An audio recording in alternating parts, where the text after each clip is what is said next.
And the marriage was fixed.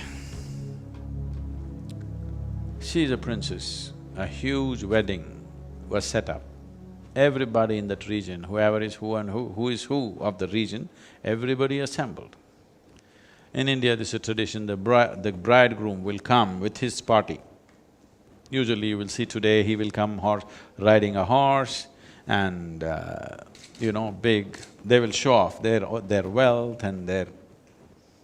The bridegroom's people will come in full attire, showing off how they're better than the bride's people.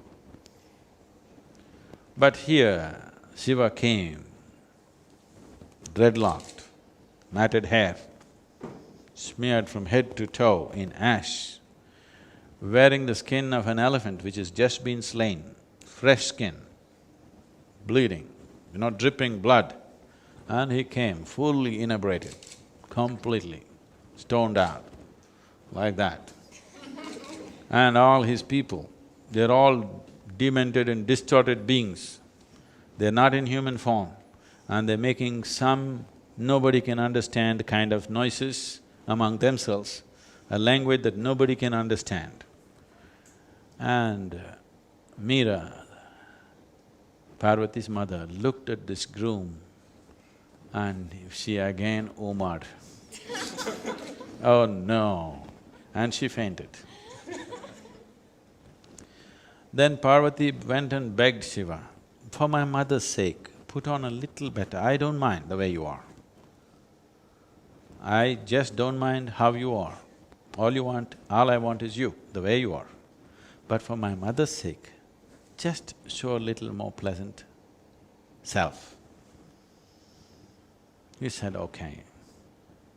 And he put on a very beautiful form, attired himself well.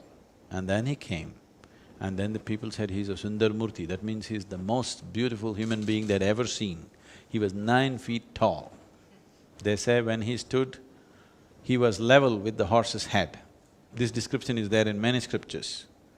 When he came down south, they said he was twice the height of an average woman. Generally in South India, now it's all mixed up, otherwise, southern Indian people, women were generally 4.5 to 5 feet, less than 5 feet. So they said he is twice that of an average woman, that's how they described here. There they said he was level with a horse's head. So approximately 9 feet tall man, the most beautiful man, and everybody was awestruck by his presence. Then he came and sat down. Marriage is to happen. When marriage is to happen in India, especially in this kind of weddings, the antecedents of the bride and the groom are spoken with great pride. The ancestry, where they come from, how pure their blood is and all that stuff. So for the bride, glorious things were said. Her father is the mountain king and many things were said about her. Now they asked, what about the groom? He simply sat quietly. He said nothing.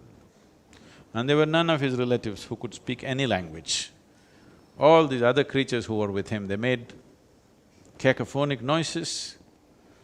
Then the bride's father was disgraced by this, a man without antecedents. How will he marry my daughter? Nobody knows where he comes from, who his parents are, what is his lineage. How can I give my daughter to this man? He rose up in anger.